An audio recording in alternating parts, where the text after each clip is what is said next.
good afternoon, good evening, everybody. This is the old retired cop, Pete Richter, coming back to you here from lovely downtown Westminster, Maryland, and LibertyWorks Radio Network.com, and the telephone number, if you want to call, 410-848-9191.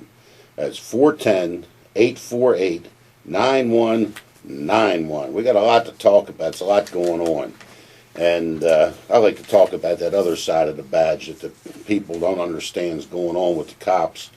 And you got a lot of good cops out there, but there's too many bad ones, and the good cops got to start sticking up for the civilians against these bad cops. Well, I don't know where you're living, but in Maryland here, they just passed a telephone use law where you can't be on your cell phone while you're driving. But it's a secondary offense. That means if you're on the cell phone and you're driving normal and you're not doing anything wrong, the police can't pull you over. You have to be doing something wrong first. Then, if you're on the cell phone, they can give you the ticket for being on a cell phone. That's only if you're committing a violation. Well, lo and behold, it didn't take long. Just like the seatbelt law. When the seatbelt law came out, the law says that it's a secondary offense. They can't stop you because you don't have your seatbelt on. Only if you're doing something else wrong. Well, they changed that. Now you got roadblocks for seatbelts. Queen Anne's County Deputy Sheriff's Department up there at roadblocks looking for people with seatbelt violations. These bridges where you pay your toll, the girl that's taking your money, if she sees you without a seatbelt on, they tell the police that they pull you over for a seatbelt. You know, all these drugs and all the schools and all this crime, they're looking for seatbelt violations. Well, anyway, with this telephone law, the delegates in Annapolis in Maryland are trying to change it already. It's only been in effect a couple months. They want to make it a primary offense. So if you're on your cell phone, they can give you a ticket. They can pull you over. Good idea or bad idea? I say it's a bad idea. And let me give you a few thoughts that go through my head. Number one, how do you know the guy's on a cell phone? He might have his hand up to his head. What if he's got a cell phone up to his head without a battery in it? Does that mean, is he guilty? You have to be talking on the cell phone, or can you be listening? But, you know, the next step, there's always a next step with government. And the next step's going to be that the police are going to have the authority to search you for the cell phone. If the police says he pulled you over for for talking on the cell phone, and let's say you were on the cell phone talking. Well, when the blue lights come on, you know, you sit on the cell phone. You turn the cell phone off, put it in your pocket. Does he have the authority to search you? The answer is no. You know, that's you don't have the right to search you or your car because he thinks you were on a cell phone. He can't prove you were on a cell phone.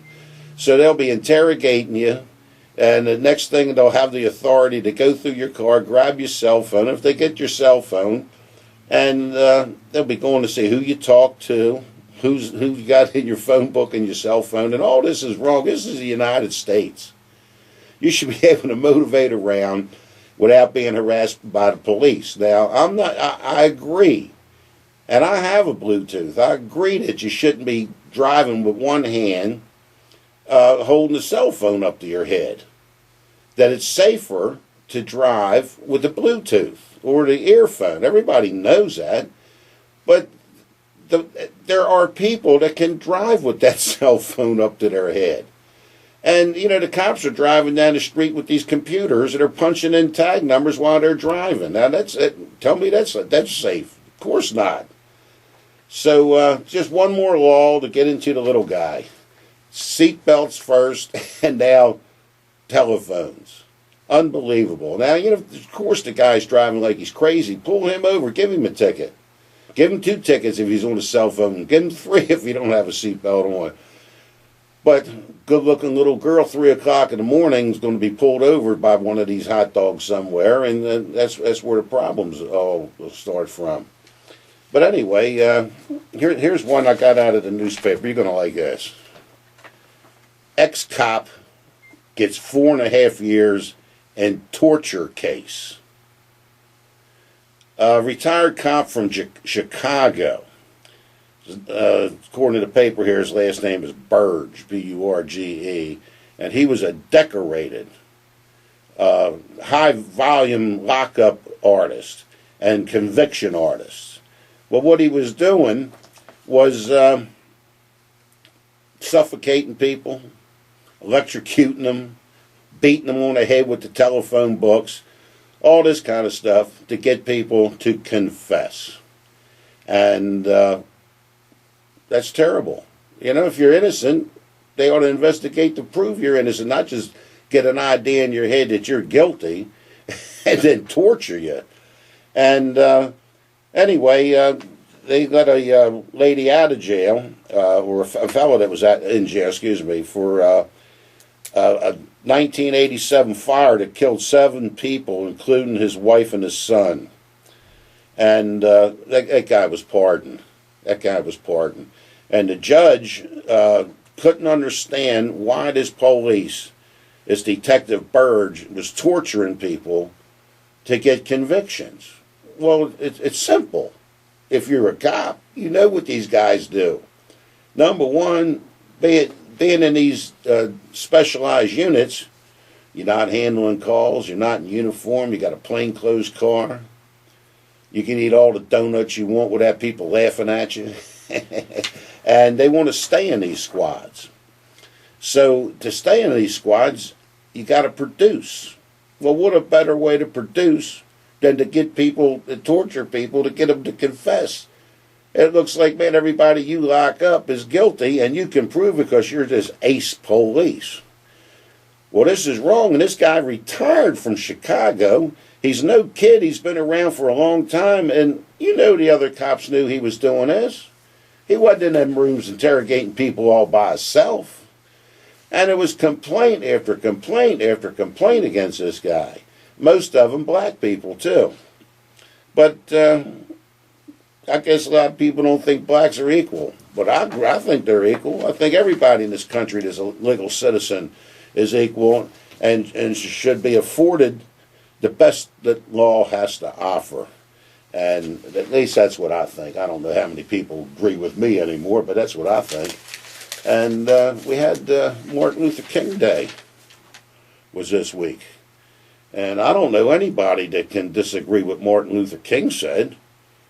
You know, judge people by the content of their character. What's wrong with that? I don't see anything wrong with that. I bet the level playing field. Beautiful. I wish we had a level playing field in this country, but we don't.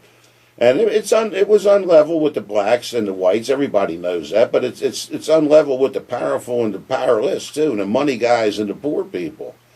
We need and in a courtroom, in a court of law, there should be a level playing field. And I pledge allegiance to the flag of the United States of America and to the republic for which it stands, one nation under God, indivisible, with liberty and justice for all.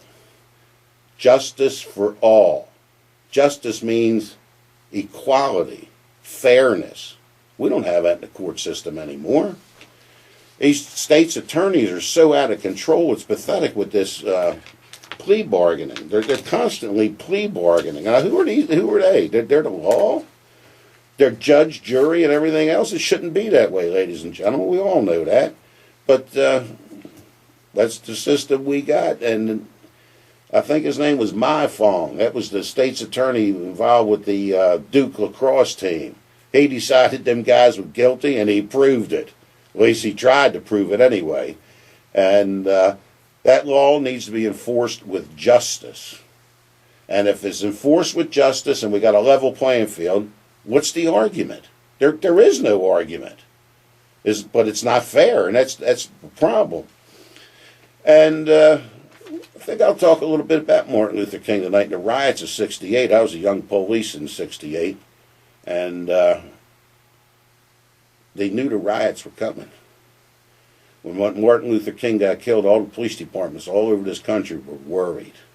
You had that riot in Watts a year or two before Martin Luther King was killed, so they know what can happen in these cities, and and Baltimore City was no different than the rest of them. The difference was they didn't listen to the street police. The street police on the east side said, if we got a riot, this is where it's going to start. It's going to start down here around the bottom, they called it. Bond to National Avenue was they called it the bottom. That was about as low as you could go. That's where all the drugs were and all the poor people. But the so-called know-it-alls downtown said, no, it's going to start on the west side. Well, they were wrong. It started in the 500 and 600 block of Gay Street, which was the central district in those days. And it was a furniture store. They broke the windows. They doubled us up in cars. We were used to working alone, but they knew the riot, something might happen, so they took us all off a foot and put two of us together in a car. And it was like the calm before the storm. No calls, that radio was dead. Then all of a sudden a call come over that 500 and 600 block of Gay Street for looters. Well, we get there and the police outnumber the bad guys 5-1. And to be politically correct, that don't look like bad guys, the people from downtown made us leave. Wasn't 15 minutes later, we're called back again, and the odds are even. And they made us leave again. Well, we got the third call back down there, and we were outnumbered 50-1, and that's when the riots started. And I had 23 bars or liquor stores on my post in them days, and 18 of them were either burnt to the ground, looted, or both. But we can't give up. I'm going to get my flat top guitar here, and I'm going to do the song I do every week up here. And this country belongs to us, and this story belongs to us, and we got to stand up for it. This land is your land, this land is my land, from California to the New York Island, from the Redwood Forest to the Gulf Stream waters. This land was made for you and me. As I was walking that River Highway, I saw above me a golden skyway. I saw below me that golden valley. This land was made for you and me. This land is your land, this land is my land. From California to the New York Island, from the Redwood Forest to the Gulf Stream waters. I said this land belongs to you and me. Nobody living can ever stop me as I go walking that freedom highway. Nobody living can make me turn back. I say this land belongs to you and me. This land is your land, this land is my land. From California to the New York Island, from the Redwood Forest to the Gulf Stream waters. I say this land belongs to you and me. And it belongs to us, and if we don't fight for it, we're not going to have it. We've got to start sticking up for the Constitution and the law and force these bad police. And I keep telling you, there's more good than bad, but they need to stand up too against these bad ones and do something about it. And the first thing to do is talk about it, ladies and gentlemen. If there's a problem in your neighborhood with the cops, make a complaint. And then go to the newspapers, because the cops will investigate themselves. Let's take a little break here. Hey, did you get a coffee during that break? I got a glass of water. But anyway, Pete Richter, the old retired cop, coming back to you. And the number up here, 410-848-9191. Liberty Works Radio Network.com. And we're in a building known as Save a Patriot. And if you want to call, my engineer, Miss Jane Doe, will answer the phone. But don't ask her name. She don't give her name to the police, the IRS, the mailman. Nobody gets her name. Nobody. And that's her right, and she's sticking to it. Simple as that. Well, anyway, let's talk about the riots a little bit in 1968 after Martin Luther King got killed. And Martin Luther King, to me, was a good guy. How can anybody talk bad about Martin Luther King other than J. Edgar Hoover, the cross-dresser? Unbelievable. But injustice anywhere is a threat to justice everywhere. Injustice anywhere is a threat to justice everywhere. And that's one of the quotes I use on a lot of letters that I send to the government fighting for justice. And I don't know what they think when they read it, but when I read that, what a great saying that is. And it's so true. It's just so true. Well, anyway, I was saying I had 23 bars or liquor stores on my post during the riots, and 18 of them were either burned, looted, or both. And they put me in a car with a guy named Ted Brown.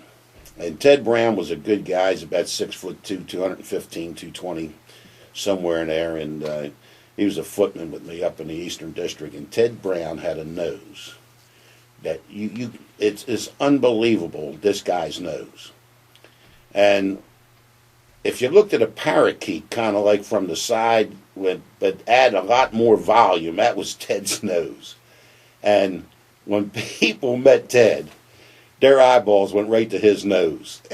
And he knew it. And it didn't bother him that he had this big, funny-looking nose that nobody else had. And we worked in black neighborhoods. The black people got wide noses. So when they see a white guy, our noses look funny to them like their nose looks funny to us. But Ted Brown's nose looked funny to everybody. But I can remember being with him, and we'd get a call somewhere to a house, and black lady to answer the door. And as soon as she seen his nose, that's where her eyeballs just stayed on his nose. She couldn't believe anybody had a nose like that. But Ted was a good guy. He's deceased now, but Ted was a real good guy, and we handled call after call after call after call during those riots. And a lot of people think that it was all about Martin Luther King. That was the spark. But we were locking people up, black people, that didn't even know who Martin Luther King was. It was the opportunity for those hoodlums to take that city over. And they tried their best to take that city over. And like I say, at 5 and 600 block of Gay Street, we're down there, and we're in the area, and the call comes over the air.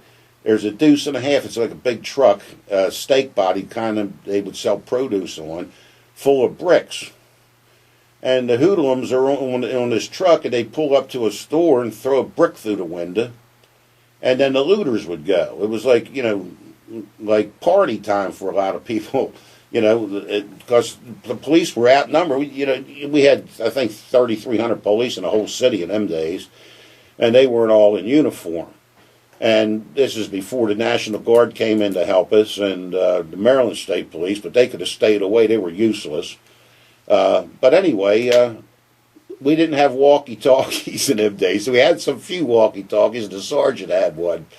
And we had two sergeants working together, an old-timer named Andy Alden and another old-timer named Joe Lynch. And these guys were police. Well, come over to the car radio that they're looking for this truck with these hoodlums that are throwing bricks through the windows. And we're down on Ashland Avenue somewhere near Gay Street, and we pick up, here comes the truck. And something come over that walkie-talkie that one of them two sergeants had. And we're ready to grab his truck and, lock him up, let him go. I said, what? Let him go, that's the word. Well, anyway, that riot got out of control. It got out of control. The sergeant called us all together. Okay, they ain't fighting to win. We're not gonna get hurt. Who's got a shotgun? Go home and get it. Who's got this? Go home and get it. We armed ourselves because the police department wasn't giving us anything. And we handled, like I say, call after call after call. And here's a funny story. They had a guy named Pattinson. He was a sergeant in charge of the motor pool. And remember Laurel and Hardy? This guy looked like Oliver Hardy, big fat guy. his rear end was 3 times wider than his shoulders. Had real thick glasses on, looked like Coke bottles, and he's in charge of the motor pool. And he's the one in charge of giving out driver's licenses. And he killed 2 pedestrians when he was on a motorcycle as a traffic police. So we had a '67 Chevrolet, and no siren. Had a blue light on it, but no siren. Just blew the horn. Well, we got a call. Back up another police. In them days we called assistant officer. Police are getting beat up. We go up there. Bricks and bottles and everything's flying. Then the windshield gets knocked out of the police car. While we're battling one group, they slice all the tires. Real mess. So anyway, after we get that situation under control, we got to go down to the motor pool and get another car. So we pull into the motor pool with this '67 Chevrolet all busted up. And there's this Pattinson, 400-pound, lump of what, worthless as a cop. Fill this out, fill that up. He said, we ain't got time to fill all this out. Give us a car. Our buddies are out there getting beat to hell. Well, anyway, he gives us a hard time. So anyway, he gives us a brand new 1968 traffic interceptor car with the big engine in it, the siren and everything, and he don't want to give it to us. But he's got to give it to us because that's all he's got left at the motor pool. So we leave there, and we're going up Asquith Street, which turns into Harford Avenue, right below North Avenue, and the assistant officer comes over at Lafayette and Harford. Well, we're right down the street, man, Ted. So, man, the siren goes on, the blue lights go on, and the pedal goes to the metal. We get up to Huffman Street. They got the street barricaded with furniture and, sofas and refrigerators and you name it. I look at Ted, he looks at me, he said, go through it. Boom, pedal to the metal. We went right through that barricade they had, and furniture went everywhere. So we get up to Lafayette and Harford, take care of business, and now this car's all busted up. We got to go right back down to motor pool again. And this Pattinson almost had a heart attack because he had to give us another interceptor traffic car with the siren on it. But there's things you can laugh about it, but it was sad. It was sad what was going on. You had a lot of... One of the things I can remember to this day was that, Biddle and Port Street. I think it was Biddle and Port, or Chase and Port, one of those two. There was an old Jewish guy, had a little grocery store there. He didn't make any money, and he was always in there, and the people in the neighborhood liked him. But these looters were criminals. They weren't neighborhood people. Some of them were neighborhood people, but they were hoodlum neighborhood people. Well, anyway, they set this guy's store on fire while he was in there, and they drug him outside and beat the living dog crap out of him. And we get there, they all run, and there's this guy, this old Jewish guy, laying on the ground, shirt ripped off of him, his pants all tore up, all bloody and everything, and he don't have any shoes on. And his feet don't have any toes. He was, in Germany under the Nazis in a concentration camp. His toes froze off. Still got the tattoos on him, where they numbered you. And, here's a guy come to this country for a better life, and he's trapped up with this riot. And, I'm talking about it. I can see this guy right now in my mind. And that's the kind of things that went on during that riot. The store owners that got their shotguns and stayed in the stores kept the bad guys at bay, but most of the store owners left. And them stores and bars and liquor stores were broken into and looted and demolished. And the city never, ever bounced back from that riot. They can say what they want, that city never bounced back from that riot. The people that could move out of the city moved out. The businesses that could move out, they moved out. And prior to that riot, there was 1 million people in Baltimore City. Today, there's like a little bit less than 600,000. And it's not a safe place to be. And it's not safe because of the police. I told you last week, they had police gets in a fight, a plainclothesman gets in a fight with a guy, shoots and kills the civilian. The uniform police come up and see him shooting. Instead of saying, halt, what's going on or anything, 41 shots. 41 shots are fired, 26 of them in this policeman's body. Can you believe that? You got to be scared of the cops. And we'll be talking about one here shortly, one you got to be afraid of. But it's a shame that these bad cops are out there and nobody's doing anything about it. And one of the things that I remember, the blacks were treated bad in the old days. Everybody knows it. And they had their places, we had our places, and they didn't come to our place, we didn't go to theirs, because the government said that's okay to do.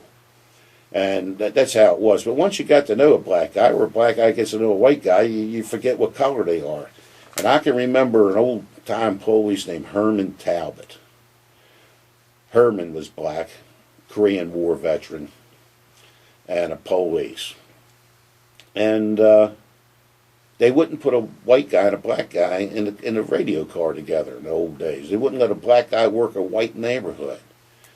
And then 67, they started putting cars out there for the footmen to use. That was the smartest thing they ever did. They called them motorized footmen. And what you did is you worked your foot post with a car. So, if you could park a car, get out and walk around, but if you needed the car, you had it. And the bad guys couldn't get away from us because we had the radio cars out there, and all the footmen had cars. But that didn't last too long. They started dumping calls on everybody, and police today, all they do is run from call to call to call, and they never get to know anybody. But anyway, being as I was a young guy in them days, they put Herman Talbot with me. And me and Herman, got to be pretty good friends. And I can remember, we'd be sitting somewhere drinking a coffee, talking, and Herman talking about how he was treated. They go over and fight for your country, and then come back, and you can't go to the water fountain. You can't go to this movie. You can't go to that restaurant, all this kind of stuff, you know what I mean? And he said, you don't know how bad that feels, that this is what your own country does to you. And he'd be talking, and a tear come down his cheek. And, I can still remember that today. And Herman's probably dead and gone by now. I haven't seen or heard from him in 20-some years. But Herman was a good guy, a good American, and had to ride in the back of the bus, all with the permission of the police, the judges, the lawyers, the politicians, and all the phony Christians. These black people had the same rights as us, and we didn't champion them people when we should have. But the same thing's happening today. It's the blacks and the whites, the poor people. They're all in the same boat. They're all being picked on by bad cops and bad judges and state's attorneys and politicians that I don't know where their heads are. But we're going to have to start taking this country back. We can't let this happen. We can't let it happen. We got to stick up for our rights, and it's as simple as that. When you see something wrong, voice your opinion. If you can't get anywhere, make an official complaint. But don't be silent. And that's the name of the game. Remember one thing, my friends. The Constitution's the law, and God didn't call them the 10 suggestions. Let's take a break. Hey, Pete Richter, the old retired footman, coming back to you. And had a nice another glass of water. I'm getting a little dry up here today. And I won't tell you what Jane Doe had to drink. It might shock you. She drank a coffee. But anyway, look, get a pencil. And here's what you need to write down. 410-848-9191. 410-848-9191. Liberty Works Radio Network. Now here's another one to write down. FlexYourRights.org. FlexYourRights.org.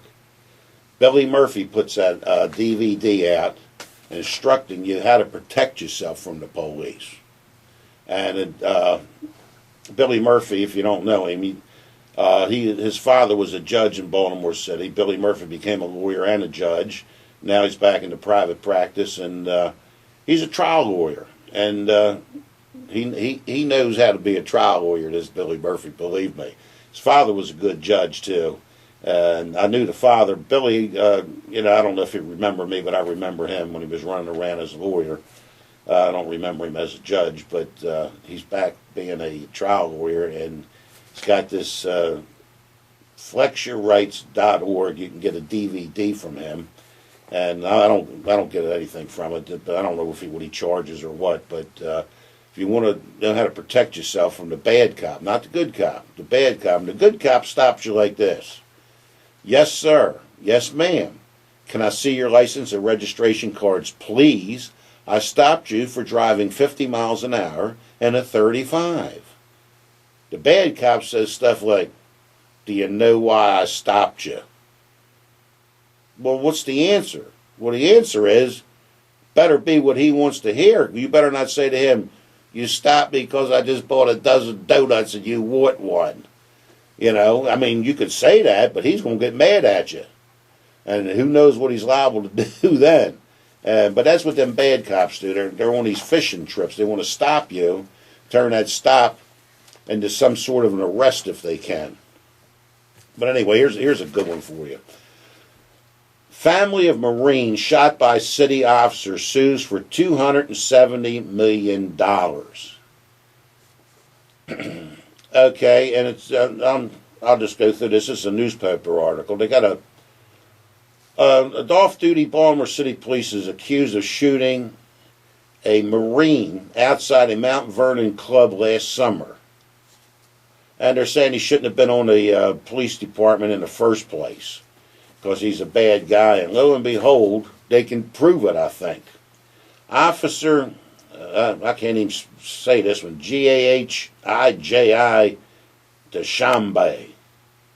Gaji Deshambe, or whatever it is. We'll just call him the police.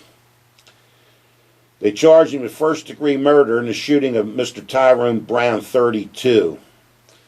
An East Baltimore man shot 12 times after getting into an altercation with Deshambe as they left the club. So they're at a club, and Deshambe's got his girlfriend with him. He's all drunked up. And the Marine's there with his girlfriend. Somebody touches somebody. The next thing you know, there's an argument. Next thing you know, the Marine's dead. The guy made it through Iraq, but he comes back and he's killed by a Baltimore City policeman. And this Deshambe, this isn't the first time he's been in trouble. Deshambe's been in all kinds of trouble. One of them is another shooting of a man in an off-duty incident in 2005 in which Deshambe was driving drunk, and another incident in 2006, he had a car crash when he was driving without a license or a registration card and no evidence of insurance. Can you believe that? Shoots a guy off-duty, driving drunk, crashing his car while he's drunk with no insurance. This guy's the police. Unbelievable. In the day, that guy had lasted 5 minutes. They'd have fired him. He's got the family's got a lawyer named Dwight Pettit. He's kind of like this Billy Murphy. You'll see this Dwight Pettit on television all the time, taking these cases of these police, misconduct, and Mr. Pettit says that he receives, listen to this, you're not going to believe this either, he receives 20 to 30 new complaints each week about police misconduct. 20 to 30 new complaints each week for police misconduct. Unbelievable. Unbelievable. But what do you do about it? The answer is you go to the police and they investigate themselves, which would be okay if they were honest, but I've read in the paper in Baltimore City where judges say they don't believe anything the police say because they're constantly caught in lies. So I'm not saying all the police are that way, but when a judge says that, something's wrong. The city spends about $7.25 million, settling claims of police misconduct every year. Unbelievable. And we're all paying for that. We're all paying for that. But let me go through this article a bit. This Dushanbe is like a real bad character. And at least he's off the job. They took his gun. He's going up for murder. And but he shot a couple people. Shot him. And one guy not this Marine, but the other one he killed, shot the guy in the back. And y'all remember them old cowboy movies, man. You know who shoots people in the back? Cowards. And how dangerous is somebody that you're shooting him in the back? It's like unbelievable. But we'll see what happens to this Dushanbe character. And he's got a gun and badge. And you got a lot of good guys out there that can't become a policeman, can't become a fireman because they got criminal records for an open container. Or they were in a car with 5 other kids, and one of them had a joint. They were all charged with drugs. But they hired this guy Dushanbe, and he goes around killing Marines. What a shame. What a shame. But that's the way it goes. Let me get my guitar out here. And I learned this song from Mr. L.C. Smith, old-time country music singer and bluegrass guy. And boy, does this tell the story of some of the stuff wrong with the country today. Gospel time. I went into a home one day to see some friends of mine. Of all the books and magazines, not a Bible could I find. When I asked them for the Bible, they brought it, what a shame. Dust was covered o'er it, not a fingerprint was plain. Well, dust on the Bible, dust on the Holy Word, the words of all the prophets and the sayings of our Lord. Of all the other books you find, there's none salvation hope. Get the dust off the Bible, redeem your poor soul. You may read your magazines, read of love and tragic things, but not one word of Bible verse, not a scripture do you know. Though it is the very truth, its content's good for you, but if dust is covered o'er it, it's sure to doom your soul. Well, dust on the Bible, dust on the Holy Word, the words of all the prophets and the sayings of our Lord. Of all the other books you find, there's none salvation hope. Get the dust off the Bible, redeem your poor soul. Well, if you have a friend you'd like to help along life's way, tell him that the good book shows a moral how to pray. The best advice to give him to make his burdens light is dust the family Bible, trade the wrong way for the right. Dust on the Bible, dust on the Holy Word, words of all the prophets and the sayings of our Lord. Of all the other books you find, there's none salvation hope. Get the dust off the Bible, redeem your poor soul. Dust on the Bible. That one little verse there, dust on the Bible, tells it. You know, you don't have to be a Christian to live in this country. Be anything you want. But our Constitution is based on Christian values, and I don't want to push religion down anybody's throat, but those values is what made this country great. Those values, the Christian values that are behind our Constitution, made this country great. And you don't have to go to church, but you should do the right thing. And there's only one rule you have to really abide by, and that's that golden rule. Don't do to that other guy what you don't want done to you. And if everybody did that, wouldn't it be a nice place to live? Sure would be.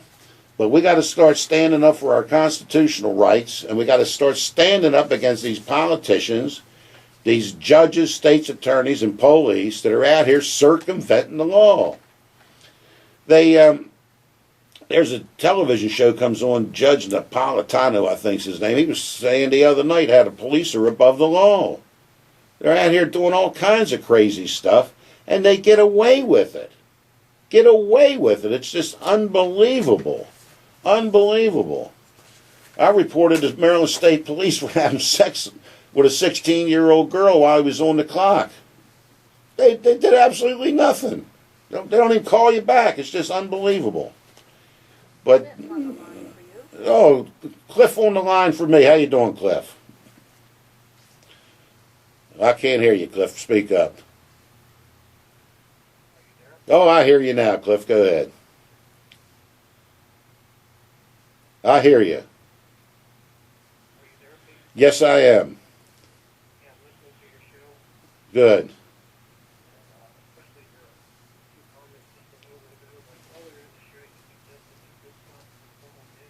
Yeah.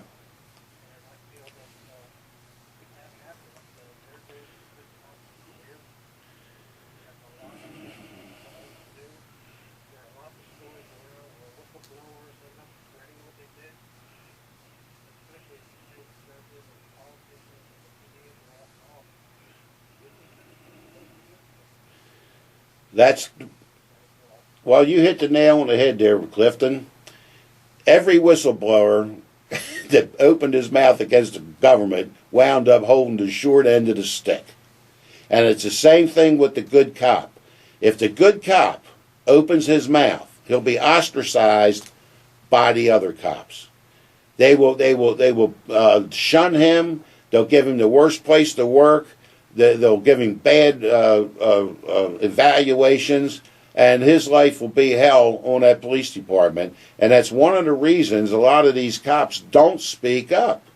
They have to work with these guys. But, you know, when the cops say, this is our country, it's our country, we need the police to be what they're supposed to be. And that original police was a citizen on patrol. That's where the name cop came from. And we need the cops to be citizens on patrol with the authority to make arrests and enforce the law. And when that's what. No, I think that a lot of bad things are going to start happening in this country, and it's going to get a lot worse than it is now. And one of the biggest problems we have in this country is the drugs. Drugs are illegal. They're in every school in this nation. Like I've said this a couple of times, over 6,000 metric tons of dope come across that Mexican border every year. You can't do that without police or political protection. And it's as simple as that. And it's just like Prohibition. Prohibition made who? Made Al Capone, the famous man, made him rich. Made the police were corrupt, the judges were corrupt, and the people in the neighborhood worked at the speakeasy. And you got the same thing with the drugs. And anyway, we had Brother Clifton give us a call there, and we're about ready to wind up here. And let me give that number out one more time. We're at Liberty Works Radio Network, and it's 410-848-9191. And this is Pete Richter, the old retired footman, coming at you. And we'll see you next week, and we'll continue this fight for our constitutional rights. Amen, brother.